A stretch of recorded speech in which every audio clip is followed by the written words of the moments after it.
This is the One Accord Podcast, and on today's episode of the that was not right. Take two.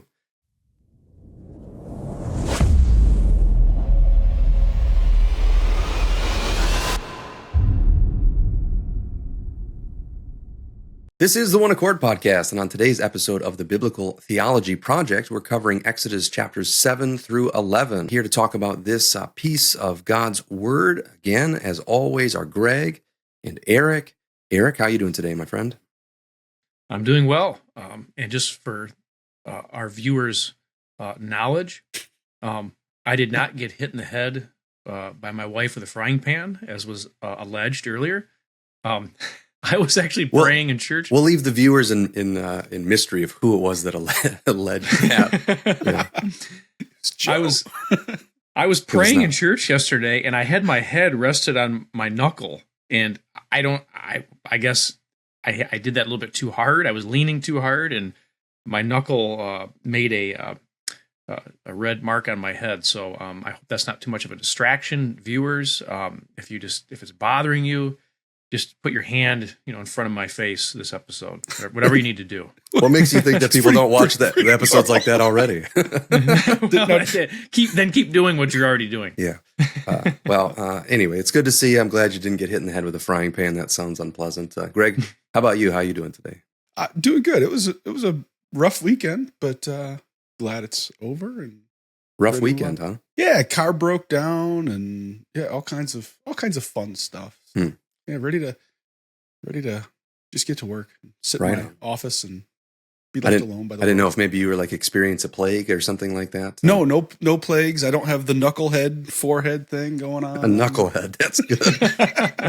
Yeah. Well, I do know that there's never a good time for car trouble, so I'm sorry about that. Hopefully, that will not be too big of a problem for you. But at the very least, I guess, as we consider our life compared to the passages. The section of scripture that we're about to read, at least we're not going through this stuff. So again, hopefully we still have reason to be thankful. So because we are covering so much of the Bible today, we're going to opt not to read it. And so if you're watching this and you're not familiar with these chapters, Exodus 7 through 11, we'd encourage you maybe to stop the video here and read along or read each chapter before we start talking about those things. But we're going to go ahead and dive right into it. In Exodus chapter 7, we see the beginning of these miracles happening in Egypt that are going to, assumingly, fulfill the purpose that God raised up Moses for, to bring him back to Egypt and to bring the people out. And so what was God trying to really accomplish as he's beginning these miracles and the miracles that he's choosing? These chapters are fascinating. And as I was going through them earlier in the week, or I should say last week, I was just learning so many new things, and the Bible, I think, is the only book where you can learn so much every new time you read it. So that was my experience this past week. Well, Eric, I don't want to just remember that usually it's all the people who've never even read it. They're the experts because they're the ones who usually talk about how silly it is. Oh, right. Yeah, you know what? That's a great point. So, except it's not, because the Bible is an amazing book. I've read the Bible, several times, and it's like every time I read it, it's a new book. And so I'm just, and not that, the information's of course all the same, but it's just God just has stored so much in there. There's just a wealth of wisdom and knowledge in the scriptures. So I love to dig into it. I think God was using these miracles, first of all, to bring Israel out of Egypt, because he says in Exodus chapter 7, verse 4, he says, "When Pharaoh does not listen to you, then I will lay my hand on Egypt and bring out my hosts, my people, the sons of Israel, from the land of Egypt by great judgments." So God says explicitly that he was using these miracles to bring Israel out of Egypt and fulfill his promise that he made to them. And also, though, he wanted to show the Egyptians that he was the one true God, because in the very next verse, it says, "Then the Egyptians shall know that I am the Lord, when I stretch out my hand on Egypt and bring out the sons of Israel from their midst." It sounds like he's saying, he was revealing to them that he was God. He is God. And the things that he does, as we get through these chapters, the things that he does are just incredible. There's something that they prove that he's the one true God. Later in, I think this is fair game since we're going to be touching on this chapter, but later in Exodus 9:16, God said, "But indeed, for this reason I have allowed you," that is the Egyptians, "to remain in order to show you my power and in order to proclaim my name throughout all the earth." So God was making a statement with these judgments. He was making it known to not just the Egyptians, not just the Israelites, but to all the earth, that he is the one true God. No one can stand against him. No power is greater than him. And he was going to prove it through these judgments that he was going to pour out on Egypt. Yeah, well said. You went exactly where I was going to. Eric is 9:16. Yeah, I want to point out the end of that. Proclaim my name through all the earth. Yes, he was doing something with Israel. Yes, he was demonstrating it to Egypt. But I think we might see that rumor of these things, even in those days, spread beyond Egypt into other regions. It'll be important, and they are still a testimony today that of God's great power, so that his name would be famous, be made known throughout the whole entire earth.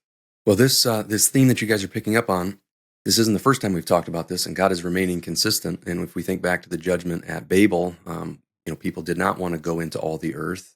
They wanted to make a name for themselves and settle in one spot. And so here, once again, God is demonstrating his desire to make his name known. And not just, again, that intellectual knowledge. I think that this process of these miracles and kind of the way that it's going to unfold and what he's going to do, and the fact that he didn't just jump to the end, but that he's building this process, it's so that they will know that he is the Lord. And so we learn a lot about the character of God by his activity, by the things that he does. We talked about that recently, just even with the sign that God gave to Moses, that after all this stuff happens, that they'd go back and they'd worship at this mountain, and then they would know. So the Israelites are going to know also by experiencing all this and enduring all this and seeing God be faithful to do exactly as he said. And so knowing the Lord is seemingly a very big concept.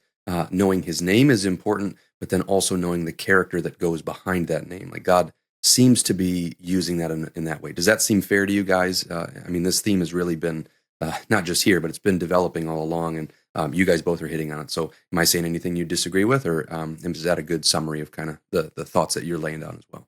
Yeah, I think that's a great addition. And I think we ought to keep watching for this idea of the name. Like I think when he says that my name would be known, I think that there's more to that than knowing that his name is Yahweh. So that experiential knowledge and, I was about to quote other areas of the Bible, but yes, let's continue to watch for the name of God being known. Yeah, I totally agree. Knowing God is more than just knowing he exists, but it's knowing his character and also knowing his ways, how he operates, and the kind of person he is. So I think that's all correct. Right on. Well, let's move on into this. We talked about the miracles in general. Specifically, we see in this chapter that God chose to turn the water into blood. Any thoughts about that? Yeah. If you look at all the things that God did, as far as the judgments, I think it was like God was, in a sense, judging the false gods of Egypt. The Egyptians, they believed the Nile was a god.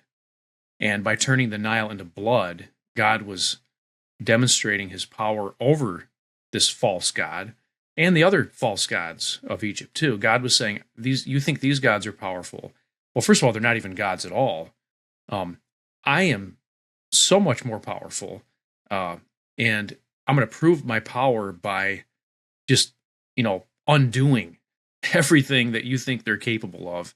I'm going to just turn everything upside down to prove to you that I'm the one true God, and you have no business worshiping these lesser things.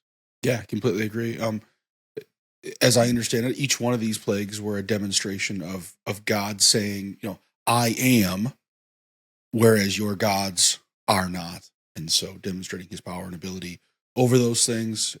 He has sovereignty over, he has sovereignty over the waters. He has sovereignty over the gnats and the locusts and the wind and all of these things as we move through each one of them. sovereignty over light. And so, putting that in their face so that they would know that he is. As a follow-up to that, in verse 22, I just want to read it. It says, "But the magicians of Egypt did the same with their secret arts, and Pharaoh's heart was hardened, and he did not listen to them, as the Lord had said." Keeping in mind everything that you guys just said, that the Lord is demonstrating that he is and that their gods are not, that what they're believing is false. What do you make of this? I mean, how are they able to replicate this miracle, at least at this point? We might see that doesn't continue. Spoiler alert, it won't, but at least here they're able to replicate with their secret arts. So what are they doing? How are they doing this? Does that go against what you just said? I mean, are they demonstrating that there's at least some power? Well, what are your thoughts on verse 22? Well, I want to clarify something I said. I think I said, and if I remember right, that these things are not gods. However, I think we have good reason to believe that pagans did worship a power. They worshipped different powers. And I think that based on what we've read so far, we know that there are other spiritual forces at work in the world besides God. For example, in Genesis 6, verses 1 and 2, it mentions the sons of God who corrupted mankind. And I think a good interpretation of the sons of God is that these were angelic beings who apparently came to the earth, and they, like I said earlier, they were corrupting mankind. So we've seen already that there are spiritual forces at work in the world. Now it's true that all the pagans were worshiping nothing, because like in one sense, they were worshiping the Nile, right? They thought the Nile was a god. Of course, the Nile is just a created thing. But their I think collective worship was worship of I think Greg might have said this earlier, worship of what we might call a demon, or some spiritual entity that's not God. So in one sense, they were worshiping nothing because they were worshiping creation, which is not a person. But on the other hand, there clearly were spiritual beings who were performing miracles and deceiving them and leading them astray. So that's kind of the way I look at it. I don't think. In one sense, they were worshiping nothing, but in another sense, there were demonic forces at play, or spiritual forces at play, that were allowing the magicians, among others, to witness miracles that did not come from God. Sure, yeah. So I guess, I would amend my statement, because I agree with most of what Eric has just said, that, so I will walk back he is and they are not. Are they potentially worshiping some being? That's potentially the case, and this would be good evidence of that. I don't believe this was just a sleight of hand. The Bible treats these magicians turning their staves into snakes. Doesn't say looked like snakes, or it appears that they had some power, some ability to do something. But again, the Lord obviously greater than that. And so, was Ra, the god of light, the god of sun, a demon, or was it some manifestation of their imagination? I don't know the answer to that. Is it possible that there is some demonic influence giving that name? Very possible. Regardless of the case, whatever it was or whatever it wasn't, we've seen God clearly executing his judgment against their idea of what that was. Yeah, this idea of these secret arts, Greg, I think you just said it wasn't just sleight of hand. Like, they weren't doing card tricks. There's something more meaningful going on here than that. Some other translations say enchantments or magic arts. But yeah, again, we're not talking about pulling rabbits out of hats. There is some sort of other power seemingly behind this, that God is doing genuine miracles, and they are also seemingly having some power to replicate these things. And so the question, I think, is just, what is the source of these powers? I've heard recently, a lot of people think that maybe aliens or something, or that they had some sort of technology, that this was technology. The Septuagint, I think, translates this as pharmakia, which is where we get our word pharmacy from. that it's possible that some people think it was like either drug induced or that drugs were involved in some of their things. But it doesn't seem to me that this is more a hallucination. Like I don't think that they did that. So pharmakia has a lot more demonic roots than the word we now know as pharmacy. So yes, I wouldn't want to do not hear pharmakia and go, oh, that's the guy down at the corner at Walgreens handing me out my. It might be, but not all of them. Well, he might be doing that too. But that's, no. There's way more wrapped up in the practices that developed out of within and outside of that idea than just pharmacies. Yeah, and two, like you can just, even a casual reading of a text makes it clear these were not hallucinations. For example, it says that Moses, I should say Aaron, when he threw his staff on the ground, it turned into a snake. It swallowed or ate the other snakes. Well, this wasn't just something that the magicians were hallucinating because they were high on something. This is what Moses and Aaron saw too. So everybody seemed to be in agreement that this had just happened. Yeah, and of course we're uncomfortable with this idea, and maybe not the three of us, but we're uncomfortable with this idea because we've been lulled into this scientific age where the world is just matter, the world is just stuff. If you can't see it, sniff it, taste it, touch it, then it doesn't really exist, and you're just kind of making it up. I challenge you, not you guys, but I challenge the reader as they work their way through the Bible. Does the Bible treat the world as just stuff, or are there beings, are there things, are there powers, are there principalities outside of our visible range that truly are interacting with us, and we're interacting with them, and influencing us? You can't walk away from reading the Bible and not see supernatural, spiritual. You just can't. And so if this makes you uncomfortable, this is just part of reality from a biblical worldview. I'd like to add something to that. I think you're right on. And I would challenge any materialist atheist just to think about this. If matter and energy is all that exists, that means that every religious belief is purely the result of material processes, which just begs the question: why is matter and energy so religious everywhere? I find that really interesting, and I think that these things that we're seeing in Scripture are things that people actually saw, they experienced, and to say, well, all of this is just the result of people's imaginations that are caused by matter and energy alone. Well, again, it just begs the question: why does matter and energy all by itself? Why does that cause people to believe these things and think these things? To me, that just sounds bizarre. Let's move into chapter 8. After this plague of frogs was stopped, and Pharaoh saw that there was relief, the text says that he hardened his heart again. What does this tell us about human nature? Well, as I read this, it seemed to me that people are humbled when disaster strikes. When some tragedy happens, people are humbled, and they're brought low, and they're open to, I think, God, and open to truth when those things happen generally. But when things improve, they tend to go right back to their former way of thinking. When life is comfortable, I think it's human nature to have pride and self-confidence, like Pharaoh. When the moment the plague stopped, all of a sudden Pharaoh's back to his normal wicked self again. So I think comfort has a way of making people delusional at times. I'm not against comfort. As a matter of fact, when I have it, I'm very appreciative of it. But I think when comfort and human nature are put together, I think there's a very strong tendency for people to just dismiss God and dismiss things that they should be taking very seriously. So those are my thoughts. Yeah, I think that's generally true. Perhaps we're going to see entire books of the Bible, or a book of the Bible, devoted to somebody who, when bad things happen, they got more prideful. I don't know. We'll see how that develops.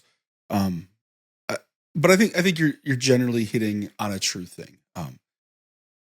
When humbling circumstances come upon us, like a plague of frogs, for instance, glad I've never my alternator died. I didn't have a plague of frogs, so I'm yay that.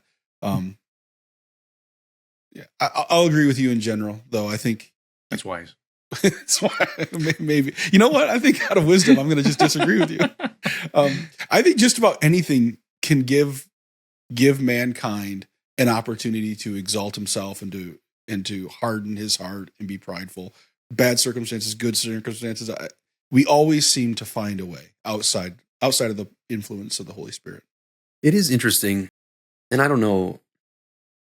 This is telling us what Pharaoh did, and so I don't want to just go ahead and broadly apply every single human being that they would act exactly the same if they were in the same position.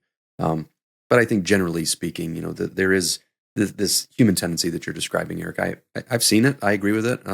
You even look at statistics of people praying. Atheists will pray in certain situations. I doubt that they're praying and thanking nobody for the beautiful day that they have. They're probably reaching out because they're in some sort of desperate situation, and they're like, well, I'll give even this a try. Why not? What do I have to lose? There's the old quote, there's no atheists in foxholes. Everybody's praying, when the bombs are going off and the bullets are whizzing by. And then I think that it is also fairly common that once maybe the horror or the difficulty or the uncomfort, discomfort or whatever, as soon as it ceases, that often, people are just, they'll go back to where they were beforehand, not caring too much about God. There probably are some who maybe think, oh, God answered my prayer. I was in a foxhole and the bullets were whizzing by and I prayed and then they stopped and God answered my prayer. Others might just think, oh, now it's time to charge and immediately get out and, they're back to it. So it's an interesting question. I do think that generally human nature can be studied, and we do certainly see patterns, but people act in very surprising ways sometimes as well, and that's not lost on me. And so, this isn't a discourse on human nature in general. It is a discourse on what Pharaoh did, but I'm in general agreement with both you guys, and I'm not going to try and be a contrarian just to stir the pot. I mean, these themes we see, we've all seen them. I do want to be clear. I am certainly not saying that everyone always does this in every situation. Yeah. I mean, I haven't done that every time. There's other, there's I know many people that who have been humbled and it led to genuine repentance and genuine change of life. So Pharaoh, Pharaoh we're talking about Pharaoh in this particular verse. So not everyone acts that way. I just think that I see a this isn't surprising, right? Like, right. Yeah. Right. People, Pharaoh. Yeah. No, I didn't think that you were being. I just, for anybody watching, the way the question's worded and the way that we were talking, maybe was giving the false impression that we believe more strongly these things that we were saying than we actually do. So generally, these things are true, but certainly there are exceptions, and certainly people do act in different ways as well. So moving on to something else here in Exodus chapter 8, we see in verse 18 that all of a sudden the magicians actually aren't able to recreate this. They had been able to recreate certain things before, but they weren't able to create the gnats. What do you guys think about they had this ability to imitate the other miracles up to this point, but not this one? I honestly, I don't know for sure. I really don't have a good answer for this, other than maybe, God's trying to reveal His power and make Himself known, and it could be that it could be either that God just didn't allow whatever power they were tapping into, God didn't allow that power to act, or maybe, the power could not act. I'm not really sure. So I guess I'll just hand this off to Greg and see what Greg has to say. Yeah, I mean, the exact textbook answer for this, I don't know. I do see this as an important turning point in the story. They were able to replicate it, and so Pharaoh could continue in a particular vein of arrogance. But surely when this happened and his magicians couldn't do it, he had to, I would think, he would have to reconcile that with that. And if nothing else, at least us today, as we're reading this story, and whatever you want to ascribe this power to, whether it be sleight of hand, if you want to believe that, or some demonic power, which I'm content ascribing it to, we come to this point in the text where they've just run out of ability, they've run out of power, and yet God marches on without any difficulty at all. And so I think regardless of why they couldn't, I don't know the material cause there, but I do recognize and want to point out the importance of this turning within the story. I think you guys are both being wise to not, assert or be dogmatic about some, reason why, but certainly in line with everything that you guys started us off with, and I'm in agreement myself that God is demonstrating who He is, and although there is some power behind these false beliefs, that there is something to these secret arts, it is certainly not the same as Yahweh. And Yahweh started in a place that they were able to replicate, at least to some degree, and now they're no longer able to. And God's still ramping up. Like He hasn't just one-upped them. He's beginning to really increase the distance between Him and them. And yet we don't see Pharaoh falling down and saying, I recognize the error of my ways. I've been putting my trust in a lesser power, and I'll turn to the greater power. Still, we see his hardness of heart prevailing, at least for a little while longer. So we don't have to belabor it. Did you guys have anything else to add, or shall we dive into chapter 9? Chapter 9. Yeah, let's move on. Chapter 9. So this particular chapter starts with God killing, I'm going to put this in quotes, all the livestock of Egypt. Chapter 9, verse 6. I'll just read it. It says, "So the Lord did this thing on the next day, and all the livestock of Egypt died. But of the livestock of the sons of Israel, not one died." However, right before the plague of hail, God warned the Egyptians then to bring their livestock in to safety so that they wouldn't die. That's in verse 19. So if God had already killed their livestock earlier, why were there any livestock left? Is this a contradiction in the scriptures, or how do you read this? I can so easily see why someone would think the Bible has contradictions. And I've had people over the years say, "Oh, the Bible's filled with contradictions," and then I look at the alleged contradictions, and I realize, after looking at it for a bit, that there really is no contradiction. It's not even a problem. And this is a perfect example. It looks on the surface like, well, if God killed all the livestock, then how are there these livestock left? How is this possible? I think God, of course, did not literally kill all the livestock, because later on in verse 9 and then in verse 19, there are animals left that were not killed. If you read Exodus 9, verse 3, it does say, "Behold, the hand of the Lord will come with a very severe pestilence on your livestock, which are in the field, on the horses, on the donkeys, on the camels, on the herds, and on the flocks." If you just read the verse, it says this applies to, or this will happen to, the livestock who are in the field. Well, the implication is it doesn't have to happen if they're not in the field. They can be brought to a place of safety. So there's no reason to think that this is talking about literally God killing all the livestock. So that just doesn't work. The text itself doesn't support that. I'd also point out too that sometimes in the Bible, all can refer to a large number, but not a number that encompasses literally all. That's actually fairly common. Like, for example, in Genesis chapter 6, and I got to jump there real quick here. Genesis chapter 6 is talking about the flood, or God is talking to Noah about flooding the earth. And he says in Genesis 6, verse 17, "Behold, even I am bringing the flood of water upon the earth to destroy all flesh in which is the breath of life. From under heaven, everything that is on the earth shall perish." Now, if you just read that verse and you didn't take the context into consideration, it sure sounds as if God is saying he's going to destroy literally all flesh. Well, we know that he didn't destroy literally all flesh. So when we're reading scripture, we need to pay very close attention to what it's actually saying. And we need to, if you read verses in their context, you can avoid all sorts of errors and this idea that the Bible is filled with contradictions. If people would just read the Bible carefully and read it in context, a lot of these problems just instantly disappear.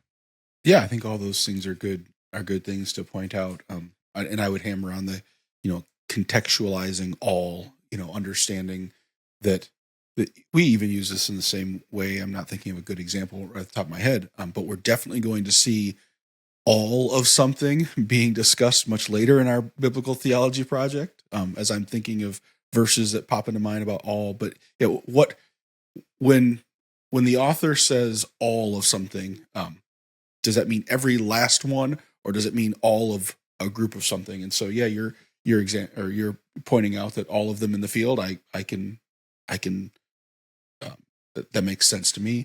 But another thing that I want to point out is this story, as we're transferring through chapter 7 and 8 and 9, 10, and 11 here, there aren't always great temporal markers between, this plague happened. It just says, then the Lord said to Moses this. Well, was that then the next day? Was that then the next week? Was it a month later? I don't, maybe you guys have a better idea. I don't necessarily want to assume this was, 15 minutes later, God said this to Moses. Could it have been a month, and the Egyptians were able to acquire more cattle? So yes, I want, instead of trying to find the contradictions, I want to find what's being communicated here. So I see a great host of Egyptian livestock destroyed in one plague, and then them being further destroyed in another plague. I think that there's a lot of great points that you guys are making. I want to add one additional thing that I don't think you guys said, but if you did, maybe I just missed it, which is a possibility. But we're seeing here, particularly in this plague, that God is making a distinction between his people and the Egyptians. And so not only is he demonstrating his power, but he's also demonstrating his ability to preserve. And so while these judgments are happening, this one in particular, the Egyptian livestock die and the Israel livestock remain. And so, Greg, your point at the end, it is possible that if this didn't just happen immediately, one right after another, that they could have even just gotten more livestock from the Israelites. I mean, it doesn't tell us that they didn't. And so, as these plagues were happening, it's not like there was an all-out civil war. There's a conflict between the power of the Egyptians and the power of the Israelites. But part of what we said earlier was that this was going to be God was going to be doing this to even grant favor in the Egyptians' eyes towards the Israelite people. One of those ways, of course, would be let's get these plagues to stop. We'll get you guys out of here. But maybe there was opportunity for generosity, or that all their livestock were killed and they were able to acquire some from these loathsome Israelites that were living in their land. So it's not like the text makes that impossible. And so, to call this particular passage a quote unquote contradiction is only to, outlaw certain things that, quite frankly, you can't outlaw. It doesn't say, and they didn't, buy any, livestock from the Israelites, or they didn't acquire any more from anywhere else. So those are assumptions that, of course, if people are looking for a reason to, discount the text, they'll manufacture them. But, the all factor, Eric, your point is also well made. If this was applying to all the animals in a particular place, but there were animals in another place, just like your Genesis text, God could kill all flesh that was outside of the ark. And that was literally all, but then all flesh in the ark was preserved. And so again, we have two alls in two spheres that are both literally true. But if you expand those boundaries and say all flesh will be destroyed, including the flesh in the ark, now you've misunderstood what God was saying. You've destroyed the limits of the language that was actually presented if you're not paying attention to the details. So, any other thoughts or comments on that? I mean, again, it is certainly an interesting passage, and this is one of the many contradictions that if you look at it, I mean, it's not a contradiction. It does, if you're just reading it on the surface, maybe present that way. But you guys got any other thoughts before we move on? No thoughts at all. None. As it turns out, slate. Just completely blank. All right. Well, let's go to another one and see if we can fill that head of yours with some more thoughts again. But for the plague of boils, God commanded Moses and Aaron to throw soot into the air. He did this in chapter 9, verses 8 and 9. What was the purpose of that? I mean, certainly God could have performed it without the soot. So why this display? It's I don't know. I don't watch a lot of basketball, but I think of like LeBron James throwing that. He throws like that talcum powder or something up in the air. It's like one of his things that he does before a game. So like, why do this and not just do the miracle otherwise? Yeah, I wasn't thinking of LeBron. You weren't James thinking of as I LeBron was James? reading I don't this. think of him much, but this was for whatever reason. That was not the first thing that came into my mind. But I think there's actually a very interesting answer to this. And if you remember just earlier in the story, this is mentioned in Exodus 1 and Exodus 5, the Egyptians actually used the kilns to oppress the Israelites. Remember when they were making them make bricks, and they were presumably they were using the kilns to make the bricks, and but now the ashes from those same kilns were used to punish the Egyptians. So the Egyptians used the kilns to oppress the Israelites, and then God turned it around and he used the ashes from the kilns to punish the Egyptians.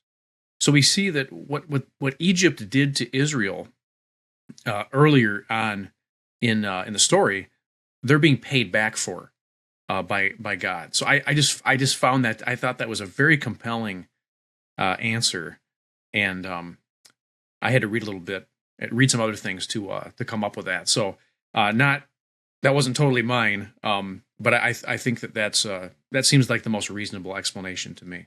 Yeah, that seems like something that someone would write their doctoral thesis about. So, like, maybe that, like, I'll be honest, brother, I have never considered that ever before.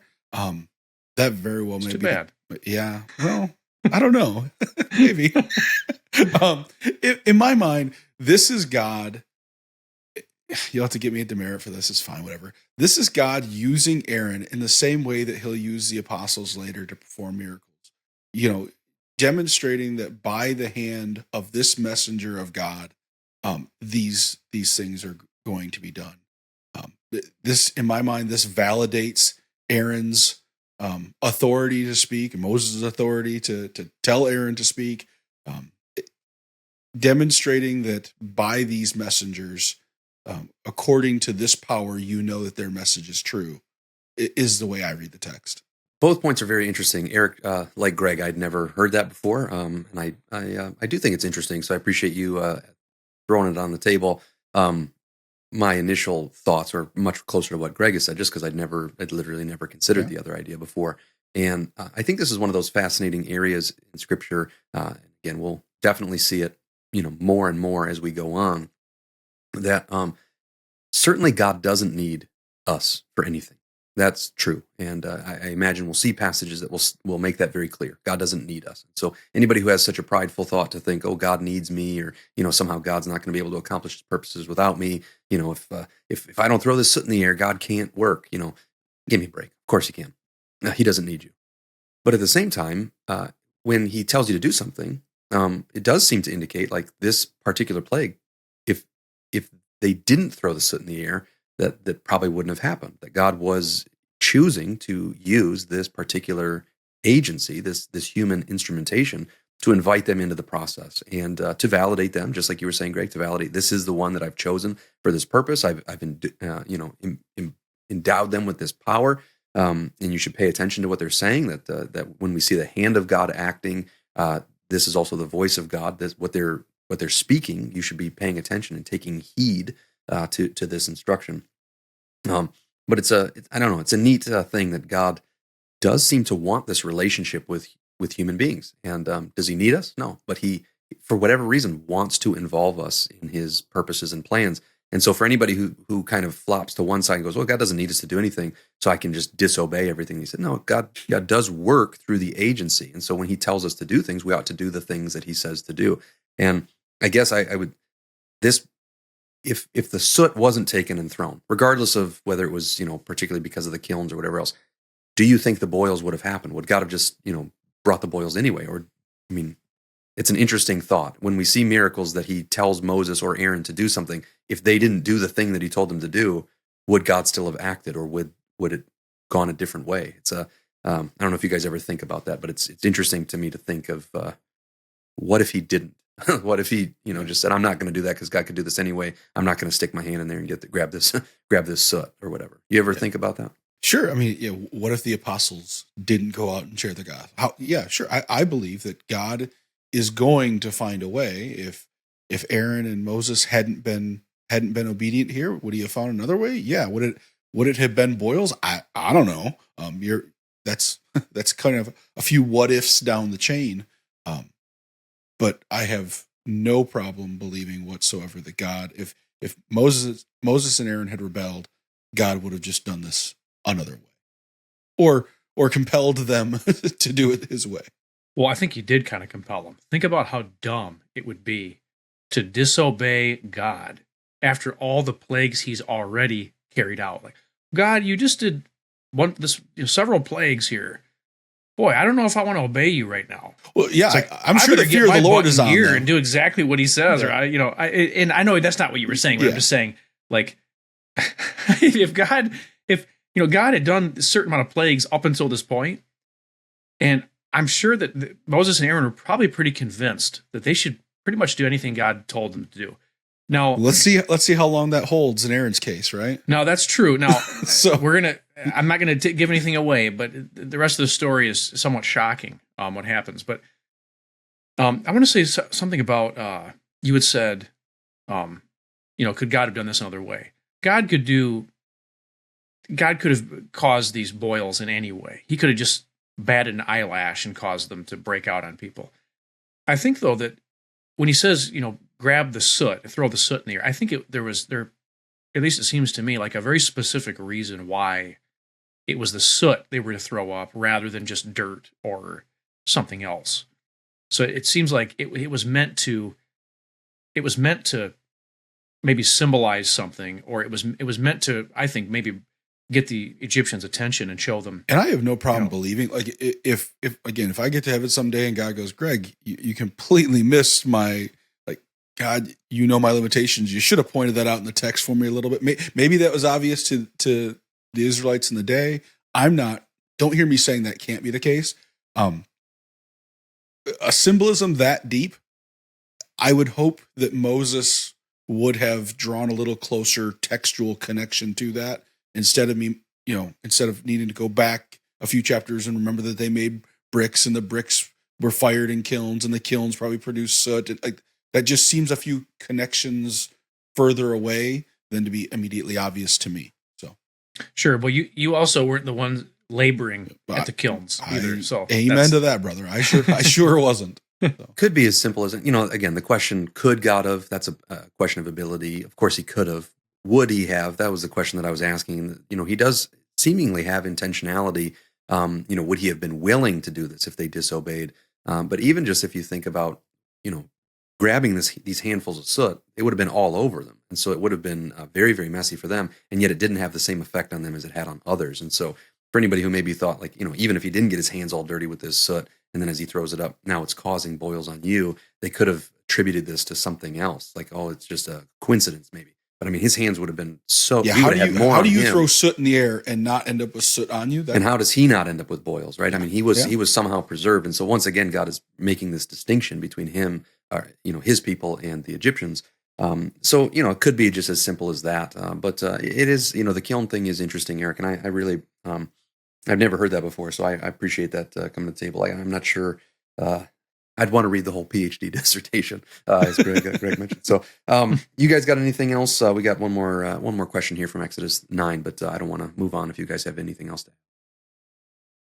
add. All right.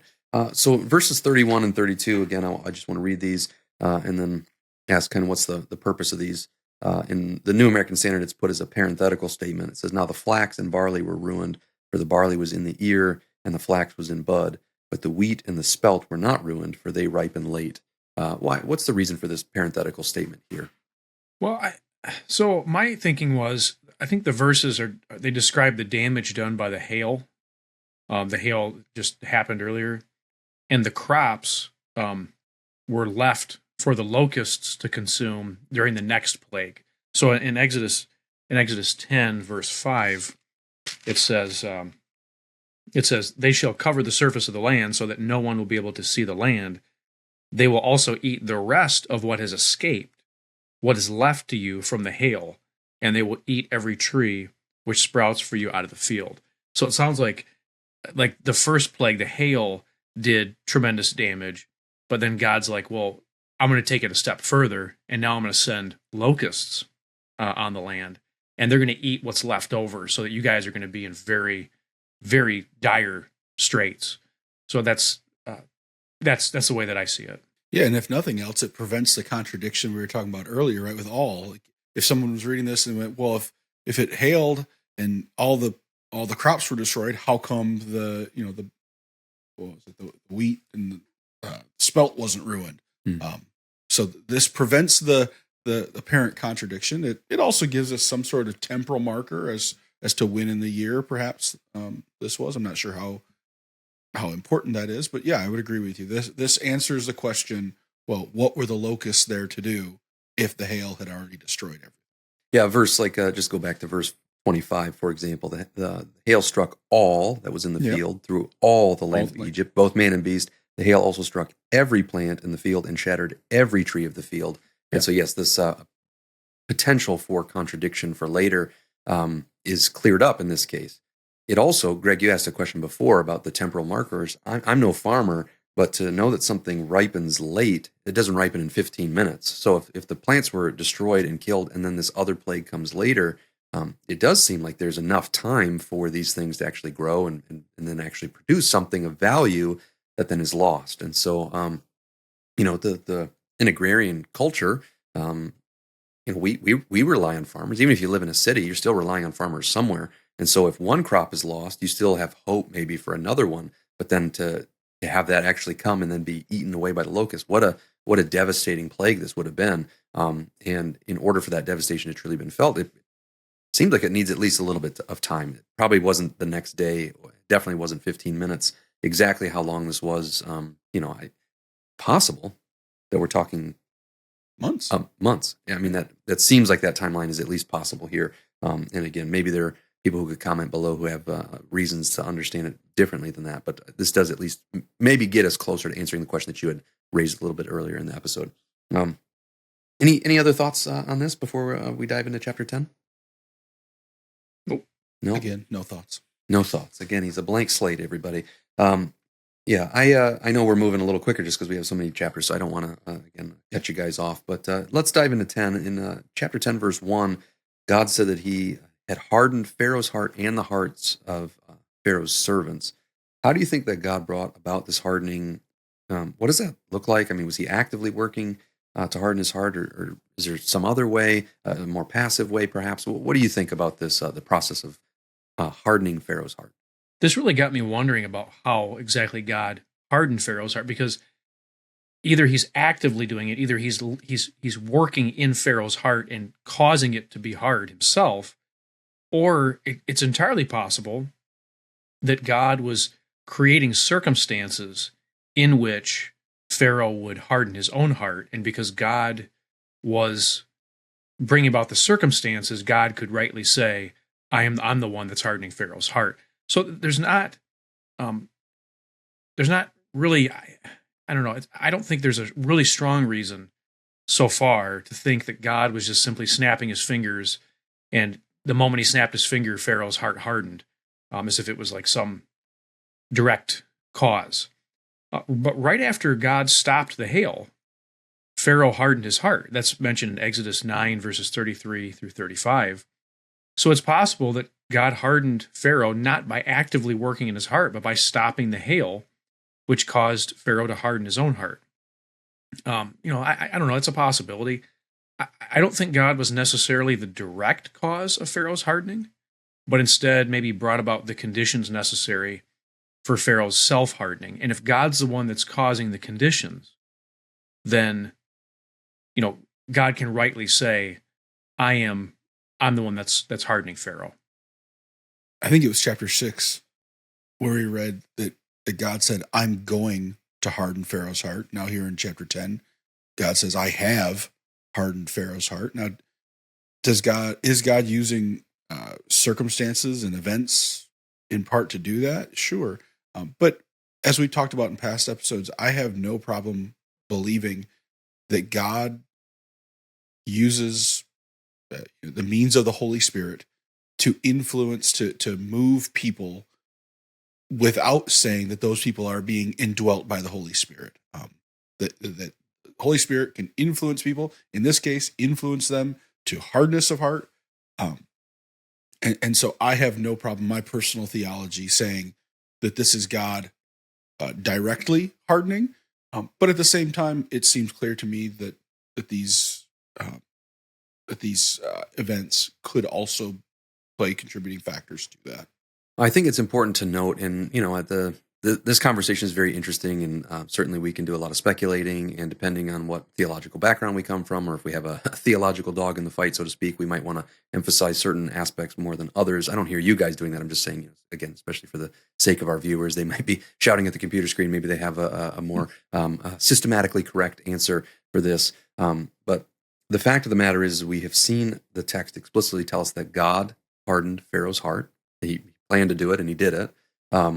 Doesn't tell us how, any more than it tells us how he turned, the boils or brought the frogs or anything. I mean, again, it kind of does, but you're still mechanistically, you're saying, well, but how does this work? Where and also we're told that Pharaoh hardened his own heart, and so we see divine agency, we see human agency, and whether or not God was, passively using Pharaoh's own nature against him, knowing that these are the circumstances by which Pharaoh would harden his own heart. So God then, by bringing those circumstances, is hardening Pharaoh's heart by bringing plagues and then stopping them, because God knows that Pharaoh's going to harden his heart after every time that he gets relief, or whether it is something more supernatural, whether by agency of the Holy Spirit or some other direct, agency. Again, I'm not comfortable planting a flag. I do just want to, again, acknowledge what you guys have already acknowledged and make it as explicit as possible, that the text does say that God did it and also that Pharaoh did it. And so as we, I would never want any systematic answer that I would give to ignore one of those. To think, oh, God did this only and Pharaoh had no part in it,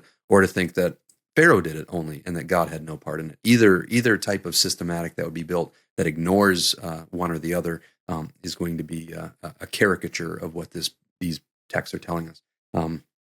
But all that being said, I have no idea like the actual means, and everything that you guys are saying sounds possible to me. So it's I don't want to speculate beyond that. I mean, I do, but I don't want to actively plant my flag in a camp, at least at this point. So again, any other thoughts that you guys have? It's an interesting one, and one that I would love to talk about more and more and more. But I guess I would just ask Eric, if you disagree with my statement, I'd be interested to hear how or why. Well, let me be very clear. I am not even sure exactly how God brought these things about, because, as Joe said, there are certain verses that say God hardened Pharaoh's heart, and there are others that say Pharaoh hardened his heart. Well, so that's what there's a seemingly a tension. Now, I don't believe there is a tension, but it just seems like if it was all God, and by the way, I think God can actively, directly harden someone's heart. We know this. We know Pharaoh was already hard. We know that because in Exodus chapter 3, God said, it's going to take a mighty hand to compel this guy to move an inch. And I'm using my own words there. But so we know for a fact, before God did any hardening that we know of, Pharaoh was already hard of heart, but not so hard that he would allow God to do all these plagues. And so God had to increase, the hardness somehow, so that all of these plagues could be poured out on Egypt and God could get the glory. Now, I think that if, without giving you too long of an answer, it's going to take your time. We have hours. Not quite. I think, again, based on the fact that there are so many verses that say Pharaoh hardened his heart, that makes me think that maybe in those cases, maybe God wasn't so much actively, directly hardening Pharaoh, but he was creating the circumstances in which Pharaoh would harden his own heart. But I really don't know, because so the Bible sometimes it speaks like God's doing it, and then it speaks like man's doing it. Well, which one is it? Well, I mean, maybe it sounds like it's, in some cases, it's both. And how exactly that works, I really don't know. I'm not ruling out your interpretation, though, so please don't hear me saying that. I think your interpretation is totally plausible, and that could very well be the case. Yeah. And again, I don't hear me ruling out that. I think your position was, if he's not actively doing it, he's creating the circumstances that will do it, I guess I'm not sure how different. I mean, I suppose there is some definite difference there. But so, yeah, when I read, chapter 10, verse 1, for I have hardened his heart and the heart of his servants, that I may perform these signs of mine. I've hardened them so that I couldn't perform these signs of mine, not I perform these signs of mine so that I could harden him. I do look at it. I just read the text as directly, or maybe as you put it, actively. Sure, that's fair. Those are good interpretations. And I think, though, what made me think of it is in Exodus 9:33 through 35, it says that when God stopped the plague, Pharaoh hardened his heart right after that. Yeah. And I think, and definitely don't hear me say that Pharaoh isn't actively, willingly. I mean, as you said, we saw going into this that Pharaoh had a hard heart in that he looked at the Israelites and said, well, we better put these people to labor because they could. So yes to all of that. I just don't want to say no to what I think the text is clearly saying. Sure. And I want to say one last thing about this and then we can move on. I want to get the last word. By all means, brother. I'm teasing. I know. But so if you look at there's a pattern here. And the pattern is when God does a miracle or a plague, that doesn't harden Pharaoh's heart. That softens it. That humbles Pharaoh. And then when God stops the plague, that's when Pharaoh hardens his heart. For example, when God pours a plague out, Pharaoh's going, Moses, Aaron, okay, I surrender. I'm willing to, let you guys go. And then when the plague stops, Pharaoh's like, oh, back to business as usual. So I think that it's that pattern in Scripture that I see where, could God actively be hardening Pharaoh? There's no reason he couldn't. There's no reason that's impossible. The text may very well be teaching that. But that pattern of Pharaoh humbling himself during a plague and then hardening himself after it's over. I don't know. God could be actively doing all that, but that's why I'm considering at least this other possibility. Word. There. I got the last word. There you go. There you go. So let's talk about the plague of gnats. Back when did the boils, he had them throw soot in the air. This time for the plague of locusts, for locusts, he brought them on the land using east wind. So the question was for the plague of the gnats. Yeah, I'm sorry. God had Moses and Aaron throw the soot in the air. Yeah. So we saw their agency. Now he's using wind. Any thoughts on that? So my answer is lame, but I'll just give it to you anyway. So it's possible that there were already so many locusts nearby that God didn't need to create anymore. So God may have just said, well, I don't need to create locusts because there's already a bunch of them somewhere else. So I'll just bring these locusts into the land that already exists rather than creating them from scratch. So I think maybe God had practical reasons for unleashing the plague the way that he did, rather than creating the locusts from dirt or dust or something else. So that's my answer. That's the best I could come up with. And my answer is not heavily researched. It's just the way it's always been presented to me that one of the Egyptian gods, Set, was a god of storms. And so they would have expected the god of storms or god of wind and storms to bring them good things. And instead it brought them locusts. So this would be a judgment against that god. Again, that's how I've always heard it described, keeping in mind the gods behind, small g gods behind these judgments. So that's how they would have expected good things to come from the wind. Instead, wind brought in a plague and then brought it out when they relented, is how I've always understood it. Yeah, I've heard more along those lines, but certainly, Eric, what you're saying seems possible as well. Then verses 21 and 23 describe this plague of darkness. What was this? Do you have any thoughts on what caused it, or any ideas about this plague of darkness? I really don't think this was caused by some kind of natural phenomenon. I don't think it was caused by some, total eclipse or dense fog or any other natural phenomenon. It was so thick that the people couldn't even see one another, and no one left his place for 3 days, Exodus 10:23 says. So the description, as far as I know, doesn't fit with anything that occurs in nature. Instead, the language suggests that it was just a supernatural act of God. That's the way that I see it. And maybe maybe there is some, natural phenomenon that would cause this. That's funny. It's funny. And I know, like, I'm not trying to point out, it's probably not even a weakness. It's probably my lack of understanding. But when I hear you say that, like, there was no mechanical reason. It was a direct spiritual reason. But then we go back to all the other plagues, like, where they had mechanical reasons to harden Pharaoh's heart. It's like, I don't know, in my mind, this could have, I'm not arguing it does, but this could have had a mechanical reason. God could have stopped the turning of the earth for a period of time, and so the sun wouldn't have been shining on Egypt. There could have been a mechanical cause, right? Well, if the sun wasn't shining at all, then I would assume it'd be a plague of ice rather than just darkness. And it was not a normal darkness either. It was a darkness that could be felt.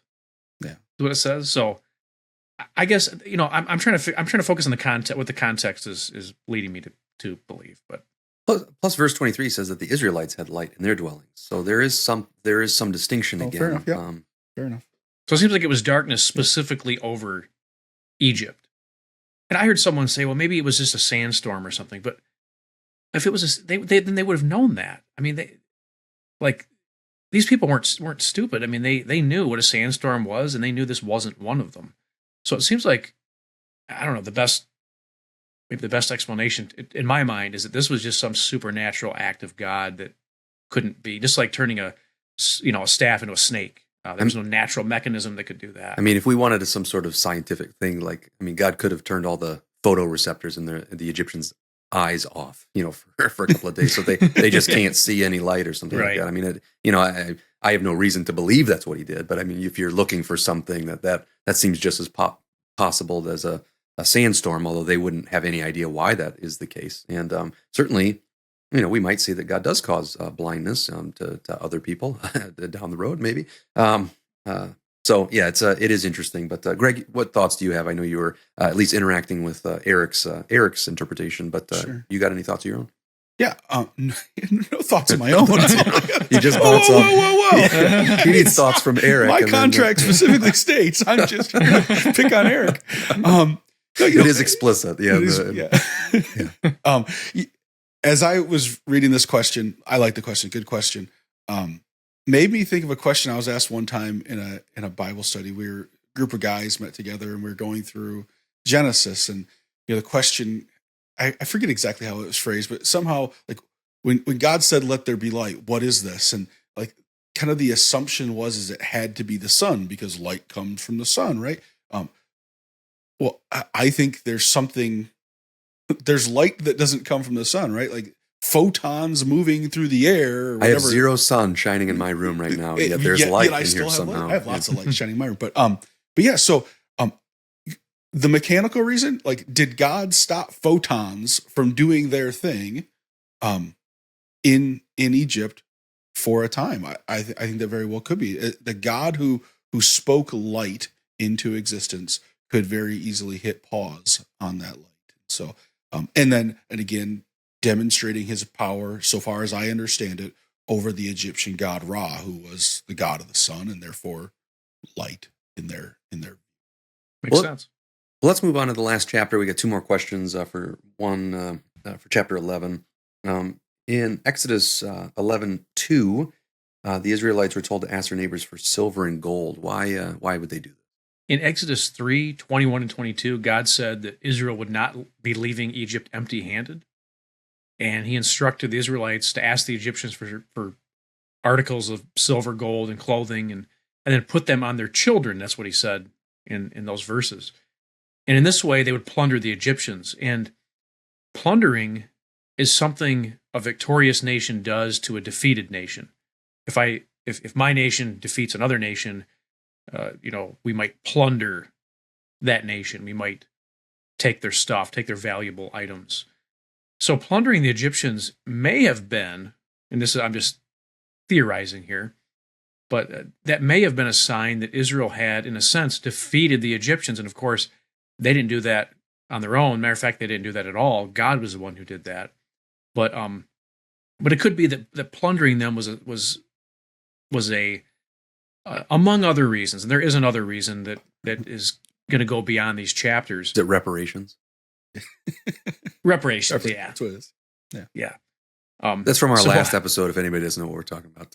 So sorry about that. Well, yeah. Go ahead, Eric. Sorry. That's a joke, by the way. Yeah. But yeah, so I think that by plundering the Egyptians, that was a sign. It could have been a sign that Israel had, in a sense, defeated the Egyptians or conquered them through their God, through the one true God. So I'll just throw that out there for our viewers' consideration. I'm going to take it in a slightly different direction. So let's keep in mind that these Egyptians are people that have just gone through all these plagues. All their livestock is dead. They've had the boils.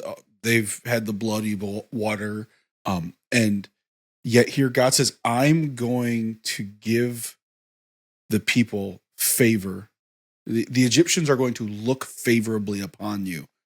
What on earth? Like, I think this is another miracle as far as I'm concerned.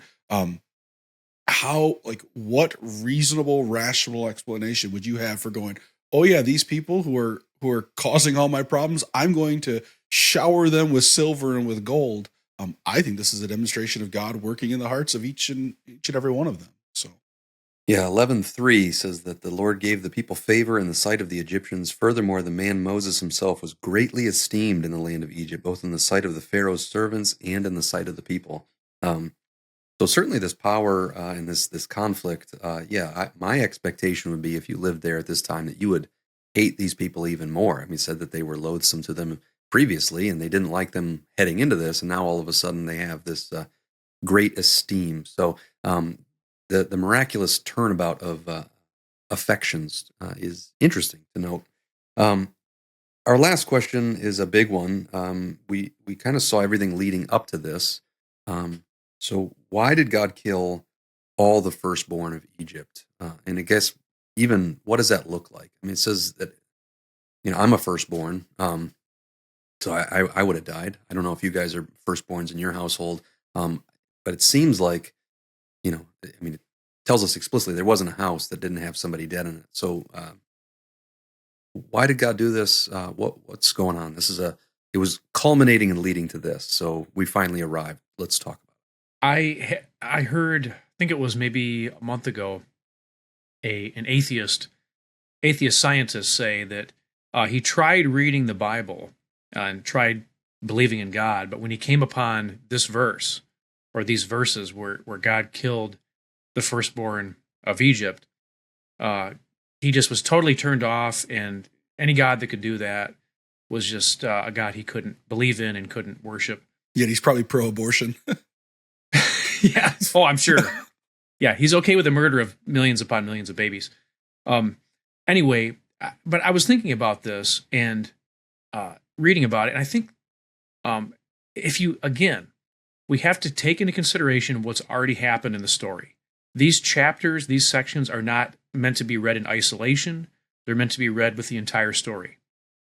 Pharaoh had commanded all his people to kill every male Hebrew child back in Exodus 1:22.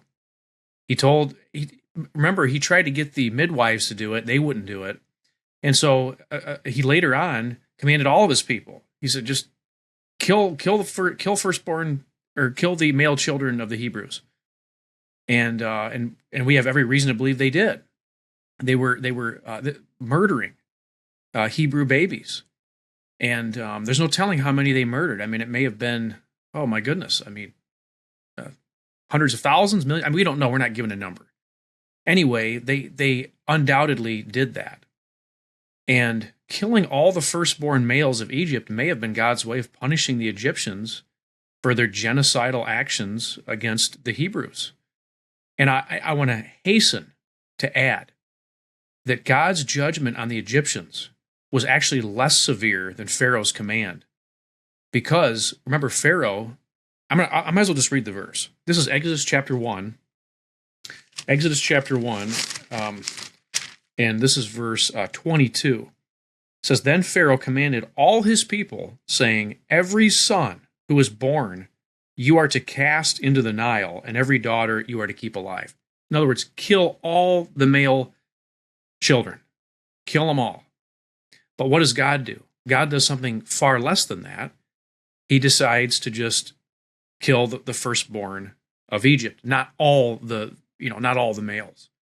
So I find it interesting that Pharaoh's command to first people to kill the firstborn, I mean, not the firstborn, but the males in among the Hebrews, Pharaoh's command was even more severe. God's judgment was less severe, but it was still a judgment because apparently the people cooperated with Pharaoh's command and they did kill who knows how many male children of the Hebrews. I mean, it could have been, I don't know, we're not given a number, but there was probably a lot of them. As a matter of fact, the population of the Hebrews was so large that it freaked Pharaoh out. He was worried, if these people keep multiplying like this, they're going to conquer us.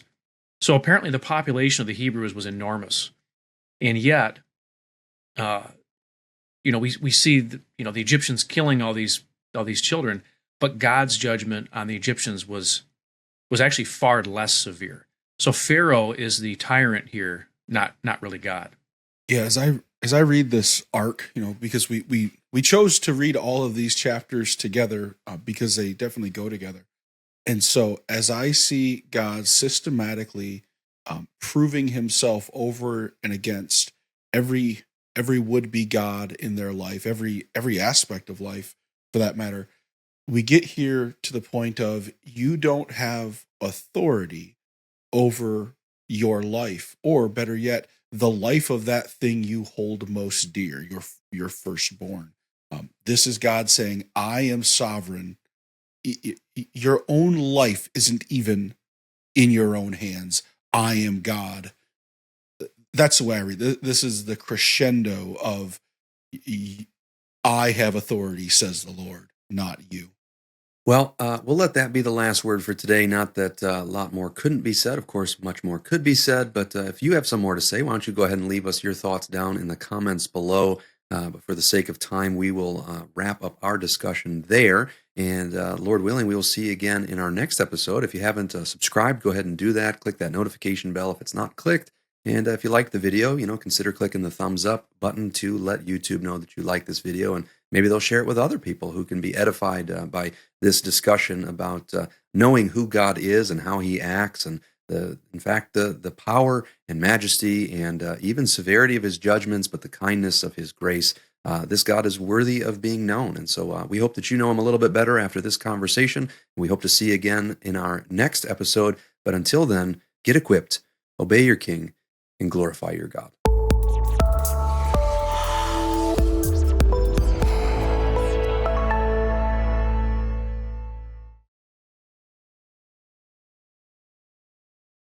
Word. There. I got the last word.